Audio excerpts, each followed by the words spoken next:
Desde este momento comienza Hablando de Seguridad, creado y conducido por Hermes Acuña, postítulo universitario en Seguridad y Resolución de Conflictos. Primer programa radial dedicado exclusivamente a la problemática de la seguridad.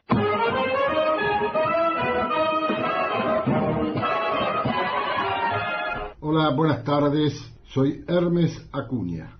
8 de mayo de 2018. En el aire, desde la ciudad de San Martín, provincia de Buenos Aires, AM 1580 Tradición, hablando de seguridad. Primer programa radial dedicado exclusivamente a la problemática de la seguridad. Nuestro lema: no para mal de ninguno, sino para bien de todos. Saludamos al señor Iván, nuestro operador. Nuestras vías de comunicación: 4713-2517, 4754-8784.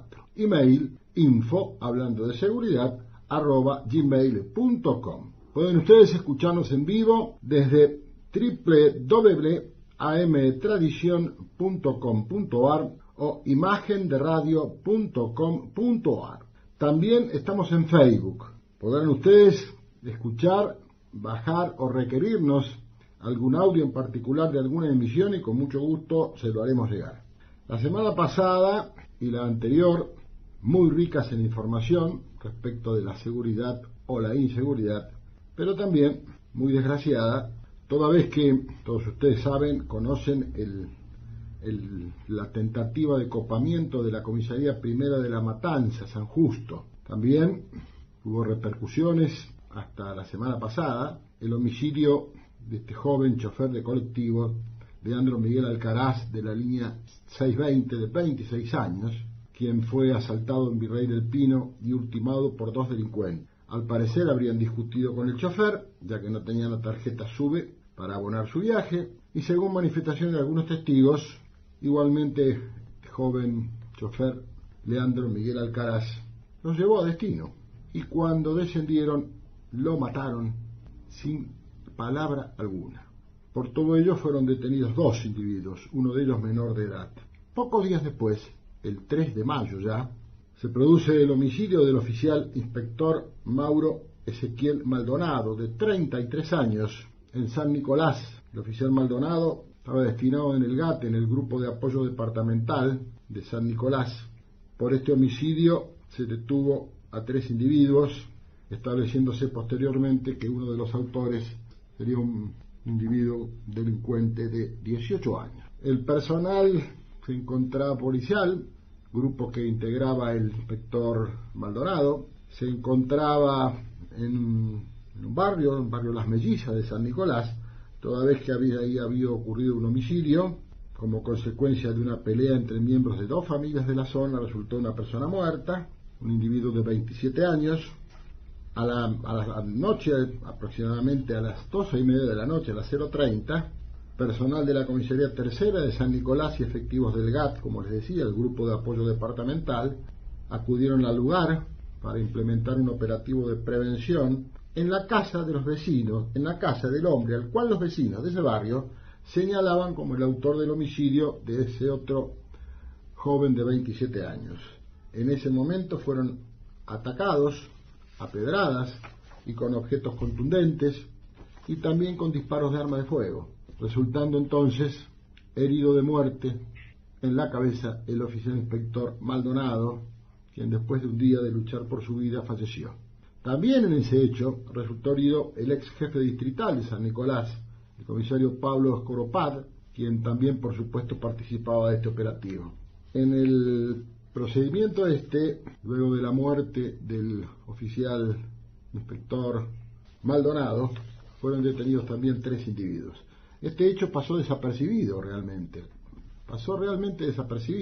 Fueron pocos los medios que lo levantaron, toda vez que ocupaba la tapa de los diarios en la gráfica y los programas de televisión y de radio el homicidio del joven chofer de colectivo Leandro Alcaraz, como reitero, ocurrido en Virrey del Pino. Con el homicidio del oficial inspector Maldonado son 18 los policías muertos por delincuentes en todo el país de distintas fuerzas en lo que va del año 2018. Ni qué comentar, a pesar de que lo vamos a hacer brevemente, todos ustedes ya lo conocen porque afortunadamente tuvo amplia difusión, la tentativa de copamiento de la Comisaría Primera de La Matanza San Justo, donde resultó gravísimamente herida la sargento Rocío Villarreal, de 25 años, madre de una criaturita de 3 añitos. La suboficial Villarreal está internada en una clínica de la ciudad de Buenos Aires. Al parecer, según los informes médicos, tendría un proyectil de arma de fuego alojado en la médula, lo que comprometería seriamente en el futuro, tal vez, reitero, según estos partes médicos, su movilidad en ambas piernas. Todos vimos, los vio el país y también, ¿por qué no el mundo?, un hecho inusitado, que hacía muchos años que no se veía, la audacia de estos individuos que fueron a matar, no fueron a otra cosa. La rápida reacción del personal que estaba de servicio, la rápida reacción, impidió, por supuesto, el homicidio de todo el múltiple homicidio de todo el personal policial que se encontraba presente de servicio, seguramente la liberación de todos los detenidos y algunas consecuencias para las instalaciones de la comisaría y para los medios de esa comisaría, me refiero al armamento, a las municiones, a las comunicaciones, a los vehículos. Solo Dios sabe lo que hubiese pasado si el personal que se encontraba de servicio no hubiese reaccionado en la heroica, valiente y efectiva rapidez con que lo hizo, rechazando esta tentativa de copamiento. Por este procedimiento, por este hecho, y después de varios procedimientos y de investigaciones, hay aproximadamente 7 detenidos. Entre ellos, una mujer, Zaira Ludmila Bustamante, de 19 años. Esta mujer sacó una carta que ha trascendido en algunos medios diciendo que lo había hecho por amor, un amor bastante particular. Y también se detuvo a una abogada. Esta abogada, Leticia Tortosa, está imputada de haber entregado un celular a un detenido, precisamente la pareja de esta Zaira Bustamante, Leandro Aranda, el que se encontraba detenido en esa comisaría y que supuestamente estos individuos que intentaron coparla pensaban liberar. Todos vieron cómo ingresaron disfrazados de policías, y respecto a esto quiero decirles también que muchos se preguntaban, pero ¿cómo puede ser que tenga prendas? Se compran en cualquier lado, porque eso todavía no está reglamentado a pesar de tantos hechos que ha habido, de tantísimos hechos que ha habido. En algunos lugares los propietarios o las personas que trabajan ahí tienen la prudencia de pedirle la credencial policial al que va a adquirir algún elemento. En muchos no se les pide absolutamente nada. Esto sí ya tendría que estar reglamentado de hace muchísimo tiempo, porque no fue el primero ni será el último hecho donde supuestamente policías disfrazados sorprenden a veces la ingenuidad de las personas y a veces la confianza en que se trata realmente de fuerzas policiales. Esto realmente habría que reglamentarlo para impedir hechos como este y para que después se ponga en tela de juicio el comportamiento de los integrantes de la institución policial de la policía de la provincia de Buenos Aires. Miren, un periodista llegó a preguntar inclusive a un invitado en un programa televisivo si era posible, ustedes fíjense cuando hay mala intención, cuando se sabía esa la intención, si era posible que le hubiesen pagado a algún policía para que el detenido estuviese ahí, porque había 46 detenidos alojados en la comisaría de San Justo, cuando la capacidad era para 48. El ministro Ritondo, a quien hicieron esta pregunta, le contestó como sabemos que es, y el periodista ese también lo sabe.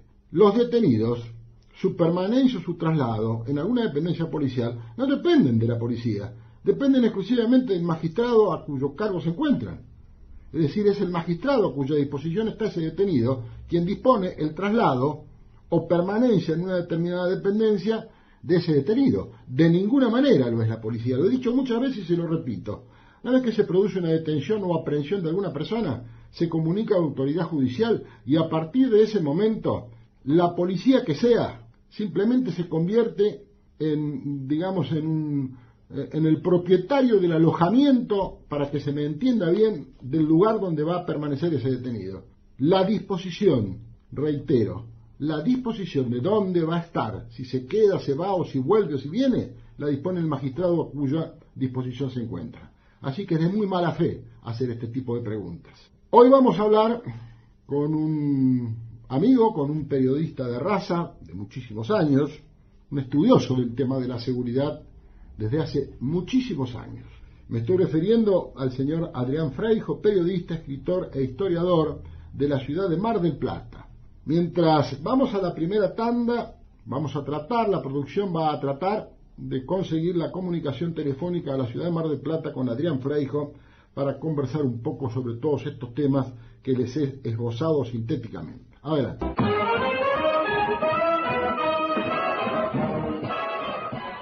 Me dicen que tenemos al señor Adrián Fraijo al aire. Adrián, buenas tardes, ¿cómo estás? ¿Qué tal? ¿Cómo te va, Hermes? Saludos Bien. Para vos y toda tu audiencia. Muchas gracias. Ante todo, quiero felicitarte y la noticia de la voz. ¿Por qué? Tu próximo regreso a la radio. Sí. Hace rato que había dejado la radio y no... La verdad que me parecía una etapa superada, pero ciertamente cuando uno lleva adentro la vocación de la radio y pasan tantas cosas como están pasando, uno no puede evitar volver, sobre todo si, como ocurre en mi caso, gracias a Dios, es mucha la gente que me pide que lo haga, ¿no? Pero lo voy a hacer ya no con la tira diaria como hice durante 30 años, sino con un programa de 3 horas los sábados a la mañana, para poder analizar un poco todo lo que ocurrió en la semana y lo que puede pasar en lo que viene, si es que en Argentina alguna vez se puede predecir lo que viene, ¿no?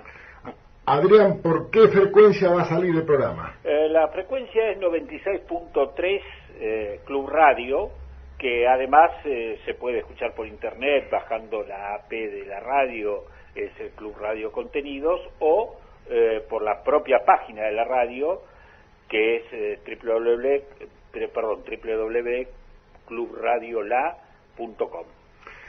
Ahí vamos a estar presentes escuchándote como siempre lo hemos hecho. Y participando, supongo, ¿no? Vos sabés que siempre la opinión tuya para mí ha sido valiosa y enriquecedora del programa, así que espero seguir contando con vos. Sabés que estoy permanentemente a tu disposición, como vos lo estás conmigo. Y sabés que ayer, Adrián, pensando y esbozando con la producción del programa de hoy, pensaba que somos amigos hace 34 años. Exactamente. 34 años, Adrián. Exactamente, 34 años donde hemos podido observar que las cosas van cada vez peor. Siempre tan optimista. Al menos en lo que tiene que ver con el tema de la seguridad. Fíjate vos, si uno hace memoria, Hermes, cuando nos conocimos hace 34 años, a los dos nos unía una preocupación por un tema incipiente en la Argentina, que era la droga. Así es. Fíjate vos, 34 años después, dónde estamos parados. Sabes que al respecto tengo una anécdota. Mi primer curso me mandaron institucionalmente al CENARESO, al Centro Nacional de Rehabilitación Social, Caseros y Combate de los Pozos, en la ciudad de Buenos Aires. El director en aquel entonces era un médico psiquiatra, el doctor Carlos Cagliotti. Cagliotti decía, Argentina dentro de 30 años se va a parecer mucho a Colombia y a México. Sí, claro. Yo era uno de los que le decía, si vos no decís eso te quedás sin presupuesto. Y en una nota con vos, hace más de 20 años, yo te dije, esta es la Tercera Guerra Mundial. Sí. ¿Te acordás? Sí, lo recuerdo perfectamente bien y por cierto que no errabas el diagnóstico. El narcotráfico en el mundo es la Tercera Guerra Mundial, esto es así, ¿no? Con muchas más bajas que las 2 guerras anteriores, ¿eh? Pero indudablemente. Ahora, lo que alarma de aquellos diagnósticos, pues fíjate un poco, Hermes, que yo recuerdo, por preocuparme por aquellos temas y prevenir lo que se venía, me trataban de loco. Por hacerlo vos desde una posición profesional, sostenida con conocimientos, con experiencia, etcétera, decían que eras un milico teórico.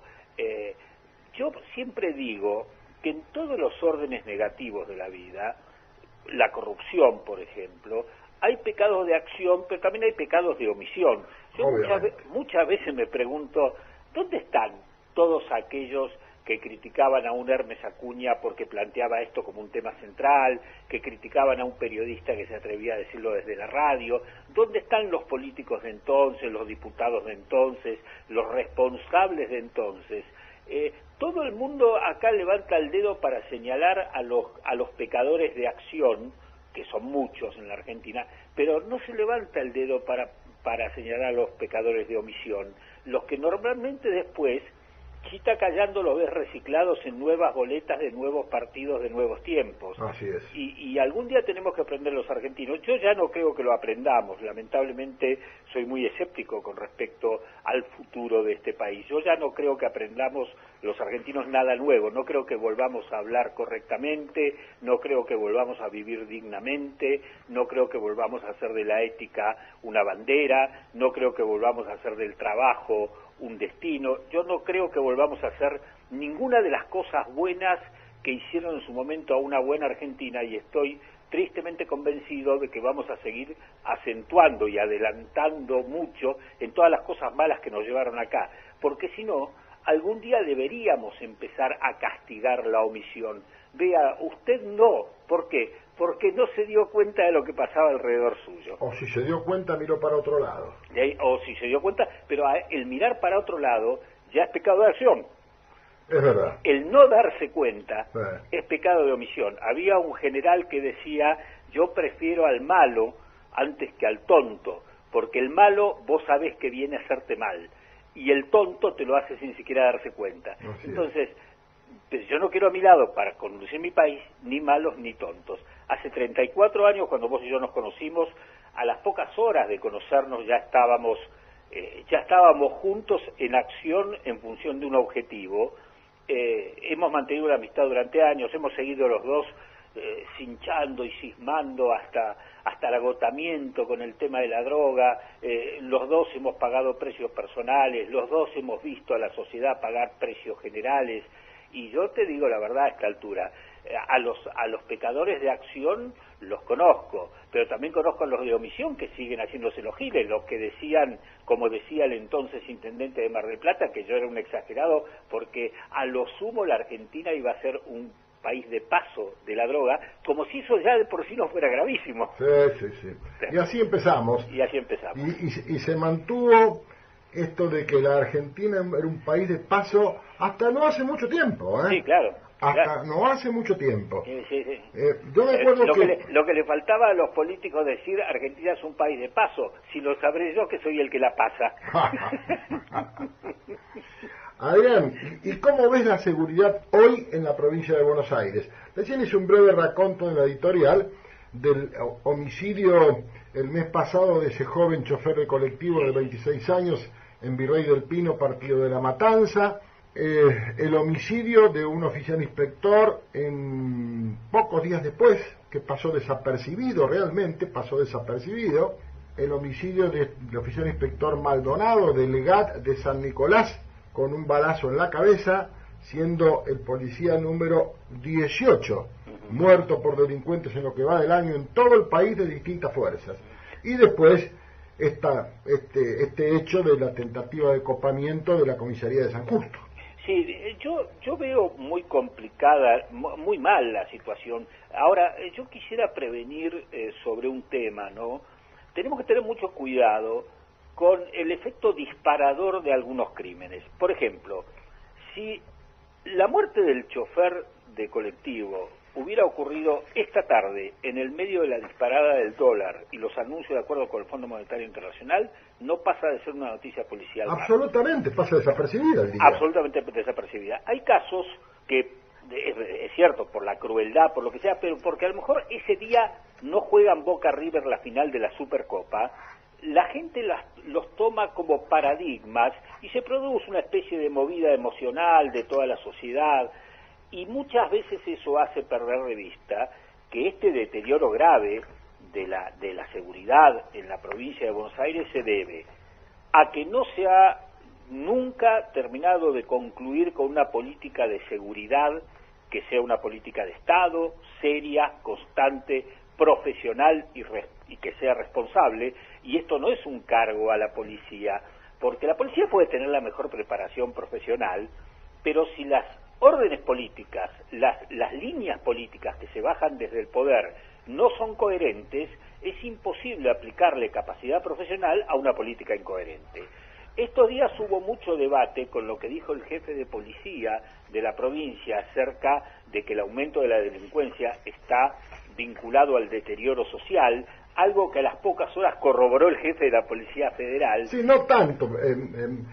Roncaglia dijo que, como lo he expresado también personalmente, no estigmatizar a los pobres. No.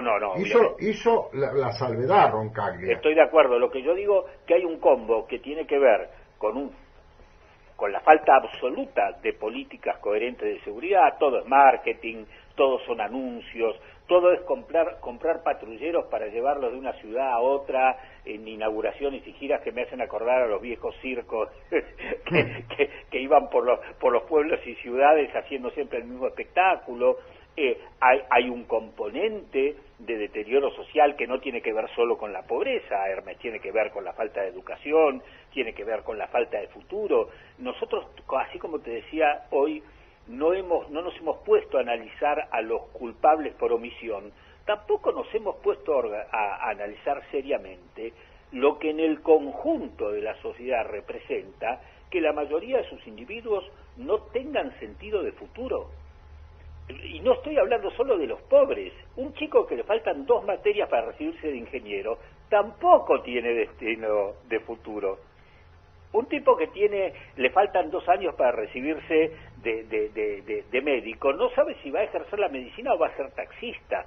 De ahí para abajo, tomemos a millones de argentinos que no saben si a fin de mes lo van a echar del trabajo, que no saben si va a perder la casa, que no saben si va a tener para comer mañana, que no saben. Entonces, esa sensación de inmediatez que nos está llevando a todos por delante, porque nos está llevando a todos por delante, ¿cuánto me llegará la boleta de la luz? ¿Cuánto me llegará la boleta del gas? ¿La podré pagar? ¿Me quedaré sin trabajo? ¿Qué va a pasar con el dólar? Esa sensación permanente de urgencia y de inmediatez que padecemos los argentinos tiene mucho que ver con la inseguridad. Porque no podés valorar una vida si no la podés ver con sentido de profundidad. No podés valorar una propiedad si no la podés ver con sentido de permanencia. Y si a eso le agregamos que no hay una política de seguridad concreta, que se maneja espasmódicamente de acuerdo a si se acercan o se alejan los tiempos electorales, entonces cuando se acercan juguemos a la mano dura, que es lo que la gente quiere, cuando pasa el tiempo electoral ya veremos qué hacemos, hace que la situación sea una situación no solo caótica y grave, inmanejable, Hermes. Hoy el tema es inmanejable. Perdón, y termino con esto. No, por favor. Si a todo esto lo ponemos bajo el paraguas del que hablábamos recién, que es la droga, porque además tenés cientos de miles de personas en la calle fuera de sí mismas. ¿Cómo manejás? Sin políticas, sin futuro, con pobreza, sin educación, y todo eso bajo el manto de la droga, ¿cómo manejás una política de seguridad? Sin perjuicio, Adrián, de que suscribo absolutamente lo que decís.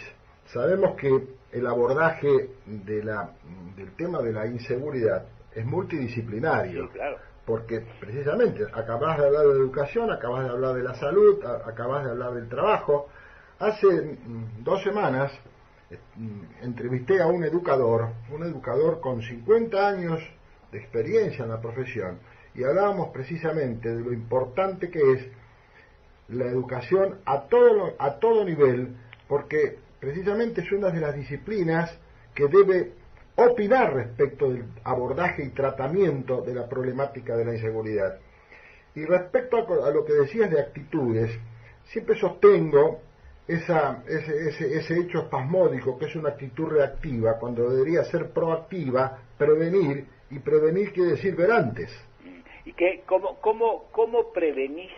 Si bien el tema de la droga es un tema específico, pero digo en general, ¿cómo le metés en la cabeza el concepto de prevenir a un argentino que hace 70 años vive sin saber qué es lo que va a pasar mañana?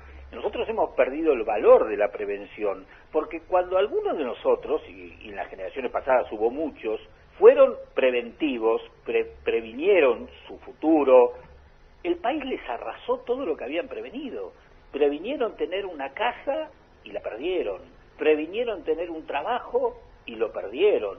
Previnieron tener la familia y los hijos se les fueron afuera a trabajar o a estudiar porque acá no tenían futuro. Entonces, somos una sociedad que no llega a comprender en plenitud la importancia de prevenir. Mira, el otro día, fuera del aire, perdón la infidencia, pero que vale como ejemplo, vos y yo hablábamos del placer, en una charla de dos amigos, del placer que nos representa a ambos vivir en la casa donde vivimos hace décadas. Así es. ¿Cuántos argentinos pueden decir eso hoy? Hay gente que cambia de Sucucho hasta 3 veces por año, gente que alquila 2 años, después salta a otro lado 2 años, otro lado 2 años. Es decir, la mayoría de los argentinos, mi querido amigo, ni están aferrados a una vocación y un trabajo del cual pueden vivir. En tu caso, una larga carrera policial que ahora lograste enganchar con una vocación que en realidad vos siempre tuviste, que es la de comunicar, en mi caso la del periodista. Pero ¿cuántos tipos vas a encontrar en la Argentina que trabajen de lo que quieran y vivan donde vivieron siempre? Y fíjate vos que yo le digo siempre a la gente más joven, incluyendo a uno de mis hijos, al menor de mis hijos, la felicidad, y le digo, sos un privilegiado porque haces lo que te gusta y encima te pagan. Claro. Que realmente no es muy común. Y bien lo decís.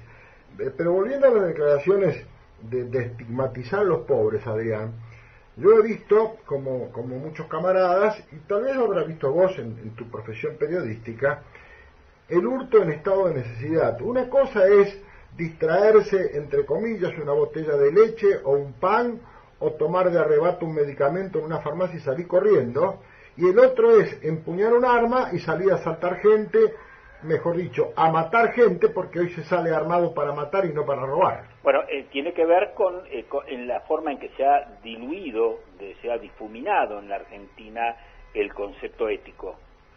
Porque cuando vos, a ver, si vos haces un juego de opciones, ¿no? Un multiple choice, y vos decís, a ver, ¿qué es lo que hay que hacer? Trabajar, esforzarse o salir a robar. Son muy pocos los que van a confundirse en la decisión. Ahora, si vos le agregás trabajar, esforzarse para morirte de hambre por un sueldo de miércoles, o para que te echen a los 3 días y ya no consigas más trabajo, o para saber que tu vida útil se termina a los 40 años, entonces el concepto madre, que es el concepto del valor del trabajo y el esfuerzo, comienza a difuminarse. ¿Te das cuenta?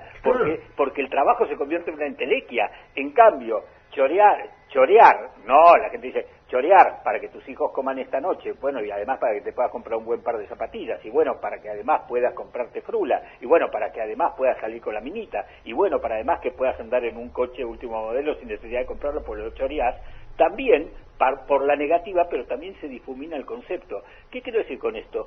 Hoy no tenemos claro los argentinos los conceptos básicos, porque hoy en Argentina es muy difícil desarrollar los conceptos básicos. Yo lo agarro a mi hijo, que tiene 17 años, y le digo, estudiá, muy poca bola me da en eso, pero bueno, estudiá, prepárate, viene un mundo competitivo, para trabajar, y yo sé que le estoy diciendo eso y a lo mejor a las 3 horas de recibirse ya recibe el primer cachetazo, no hay laburo, no hay esto. Entonces, es muy complejo hoy sostener los valores clásicos de la moral, porque los valores clásicos de la moral, mi querido amigo, y te juro que me desgarra el alma tener que decir lo que te voy a decir, los valores clásicos de la moral fracasaron en la Argentina, no sirven. En la Argentina no sirve el trabajo, no sirve el esfuerzo, no sirve la honestidad, no sirve caminar derecho, no sirve, Hermes, el país no te lo reconoce.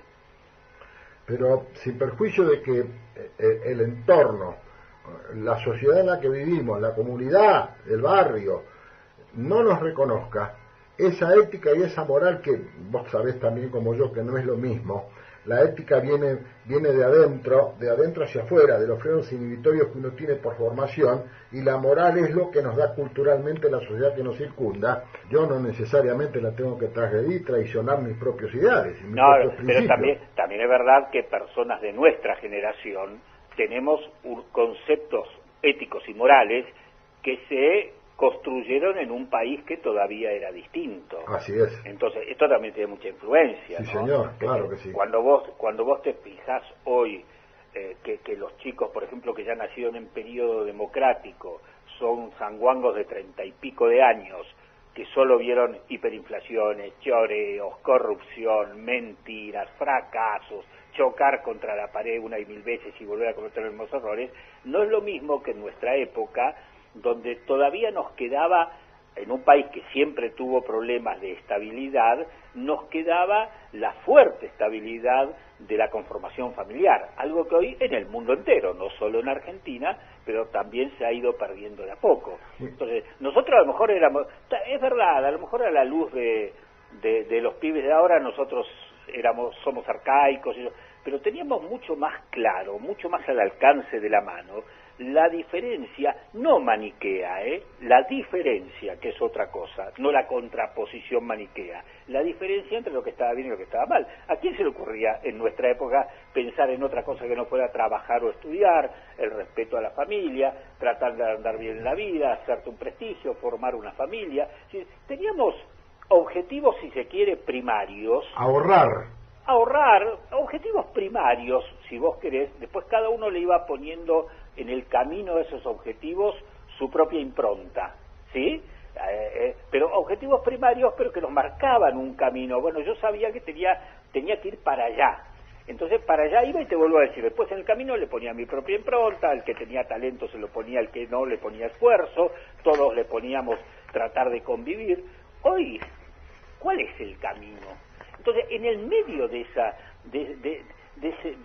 esas bifurcaciones constantes que tiene la sociedad, aparece la droga, aparece la delincuencia, aparece la destrucción familiar, aparece la falta de confianza en las instituciones, aparece la política como una profesión para enriquecerse y no como un servicio a la comunidad, y todo eso compone un cóctel que hace que la seguridad esté como esté hoy. Pero, te vuelvo a decir, no perdamos de vista que si al colectivero lo hubieran matado hoy en el medio de la disparada del dólar, es una noticia chiquitita perdida en el diario. Absolutamente. Ese descreimiento en las instituciones. Sí. Hay una encuesta de Management and Fit de hace 15 días donde 4 personas, 3 descreen de la eficiencia y la seriedad de la justicia. Sí, claro. 3 de 4, digamos. Claro. 75% de la población muestreo hecho en todo el país. Sí, claro, bueno, pero también las instituciones son el reflejo de la sociedad. A ver, obviamente. ¿Cómo ha caído en la consideración de la Iglesia, de la sociedad, la Iglesia por los casos de pedofilia?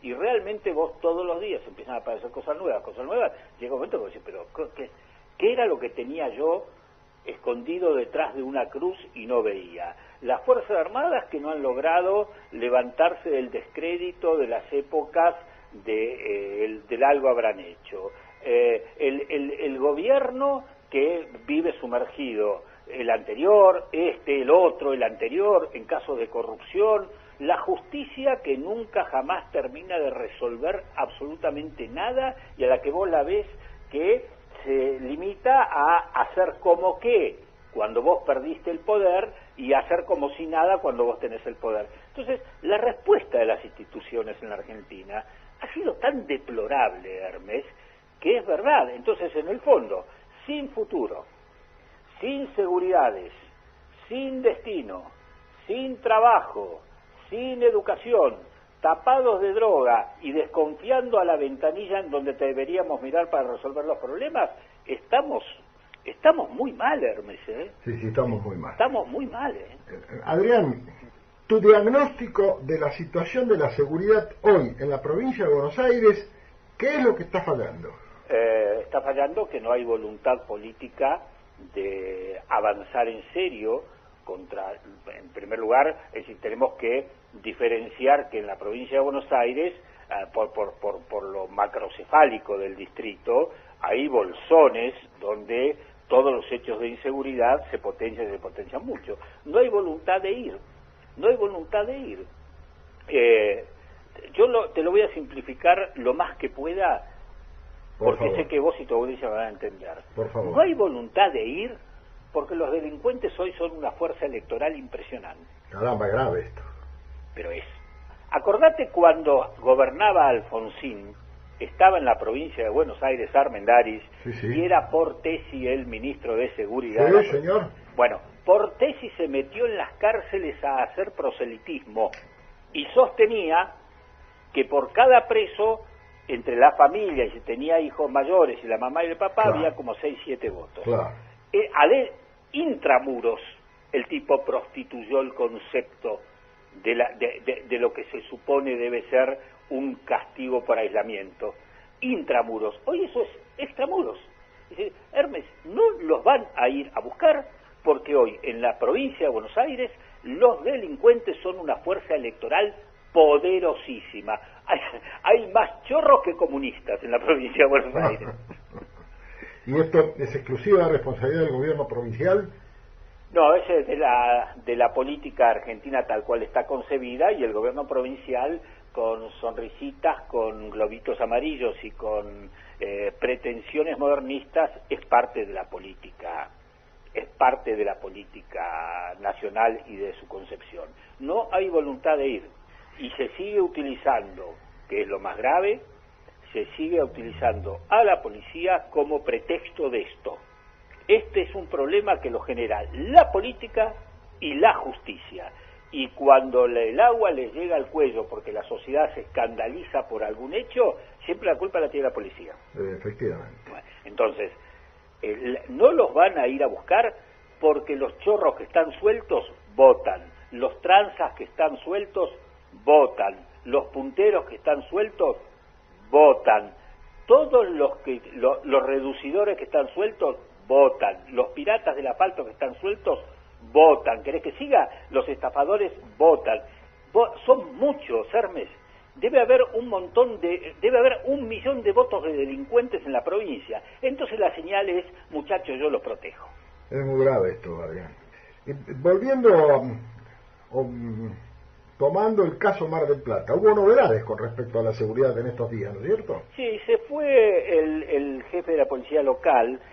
Hay un conjunto de cuestiones en el hecho de que se haya ido. En realidad el PUC no estaba, había comenzado a tener algunas disidencias con Arroyo con respecto al destino que se le va a dar a las policías locales, que van a ser absorbidas totalmente por la policía de la provincia, si bien en realidad dependían de la policía de la provincia, pero ahora van a ser absorbidas.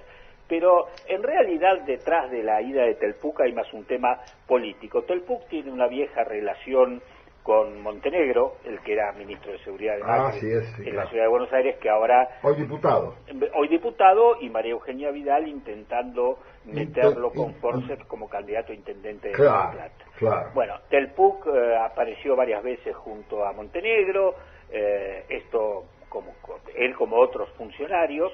Esto enfureció a Arroyo, que había ya dicho, el que se saca una foto con Montenegro se va de mi gabinete. Pero Arroyo no es de Cambiemos. Bueno, pero Arroyo esto tiene que ver también con eso de la prostibularia política que tenemos. Arroyo es un nacionalista de derecha, facho, fue candidato a intendente de Seineldín, fue candidato a intendente de Pati en Mar del Plata. Como medía muy bien, él iba a ir con Sergio Massa, ya había cerrado con Sergio Massa. Fue la gente de Macri, le ofreció una importante cantidad de dinero que se hizo pública en ese momento, $400.000, $400.000 pesos, no $400.000, y lo llevaron como candidato de Cambiemos. Pero resulta que una vez que ganó Arroyo, quiso gobernar él, a su manera, con sus particulares visiones de lo que debe ser la sociedad, y esto fue generando conflictos crecientes, primero con el gobierno nacional, que terminó dejándolo de lado definitivamente, y ahora con María Eugenia Vidal, que directamente ni siquiera lo recibe cuando viene a Mar del Plata. Entonces, él especuló mucho con el hecho de que obviamente ni Macri ni Vidal van a dejar que se le queme Mar del Plata, porque Mar del Plata es el distrito en el que ellos pueden neutralizar la matanza. Claro. ¿Te das cuenta? Sí. Después pedíamos el resto, pero Mar del Plata, en la elección que consagra a Macri presidente, neutraliza en Mar del Plata los 500.000 votos de ventaja que le había sacado en la matanza Cristina. Sí. o Scioli en ese momento. Sí, Scioli. Entonces, Arroyo se ha convertido en un hombre aislado, totalmente aislado del poder político, aislado de la gente, lo que es mucho más grave, aislado totalmente de la realidad. El año pasado el gobierno provincial y el gobierno nacional tuvieron que poner 1.200 millones de pesos en Mar del Plata para poder llegar a cubrir la masa salarial. Arroyo es un hombre que ha nombrado decenas, centenares, no decenas de empleados con altísimos sueldos, ha nombrado a toda su familia, vive aislado de la realidad.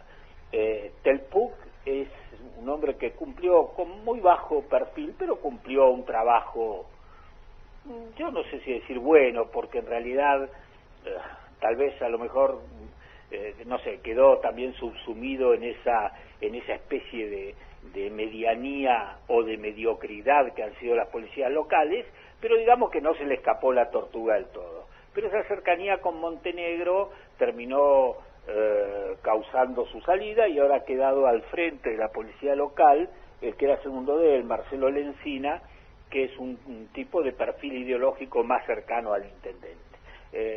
Arroyo quería convertir a la policía local en una especie de guardia de corps. ¿Te das cuenta? Sí, Sí. sí. Bueno, y ahí estamos, pero las últimas noticias, hoy mismo se conoció que hasta el uniforme le van a cambiar. ¿Otra vez? Sí, le van a poner un uniforme muy similar al de la policía de la provincia, y que lo que me pareció a mí que fue en el fondo una rápida respuesta de Vidal frente a la intención de Arroyo, desplazando a Telpuc y poniendo a un tipo de su riñón al frente de la policía, de apropiarse de la policía, ¿no? Claro. La respuesta fue inmediata, la policía pasa a la provincia de Buenos Aires y se le cambia hasta el uniforme. Adrián, te agradezco mucho todo este tiempo. Al contrario, un gusto. Se ha pasado insensiblemente. Te deseo mucha merda para el sábado.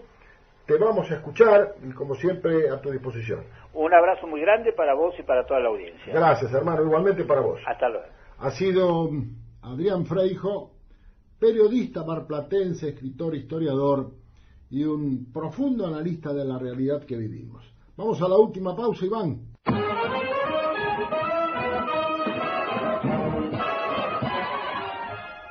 Hoy es el día de Nuestra Señora de Luján, patrona de la República Argentina. En 1630 su imagen era llevada en carreta de Buenos Aires a Santiago del Estero.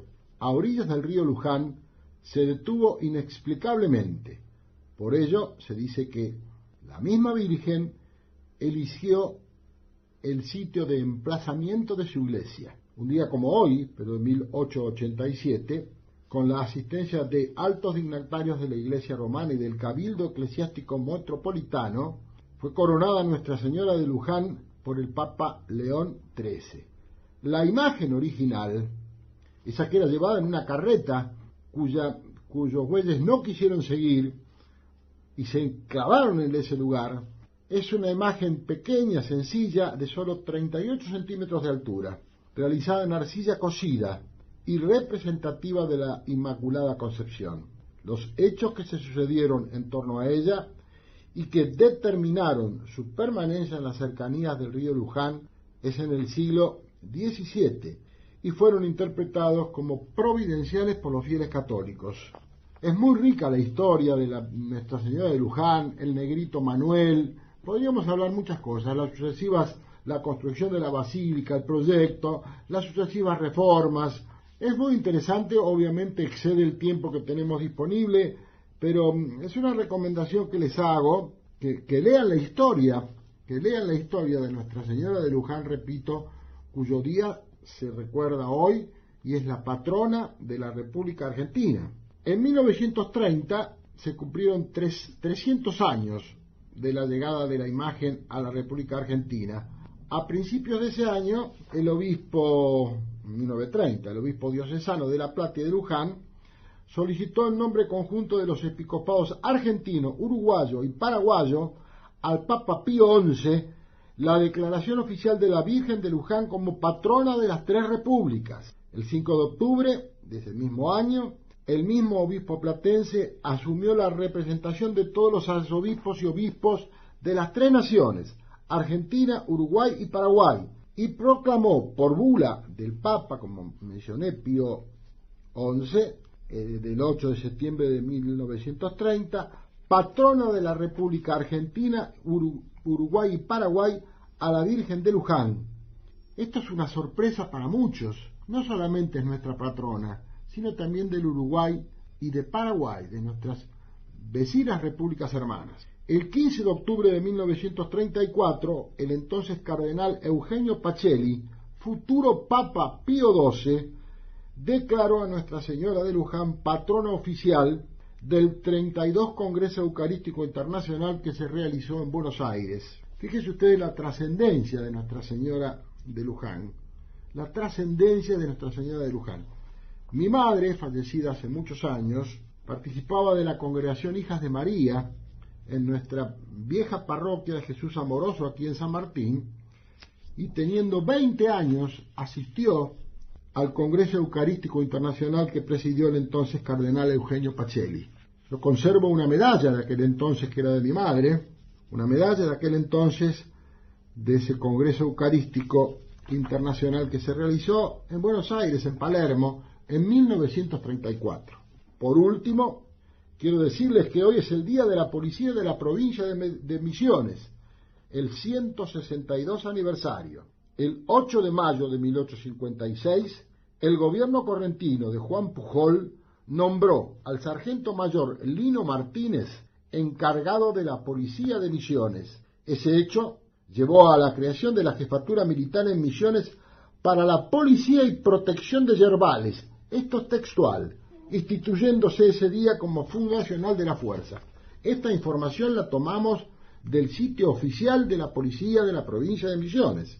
Fíjense ustedes, creación de la Jefatura Militar en Misiones para la Policía y Protección de Yerbales. Dato interesante y curioso. Con ustedes nos encontramos, o nos reencontramos, como siempre, el próximo martes a las 5 de la tarde en AM 1580 Tradición, hablando de seguridad. No se vayan todavía porque falta la consigna preventiva, son 10 segundos como mucho. Hasta entonces y muchas gracias. Nunca se acerque a corta distancia de ventanas de frente o a rejas ante el llamado de un desconocido.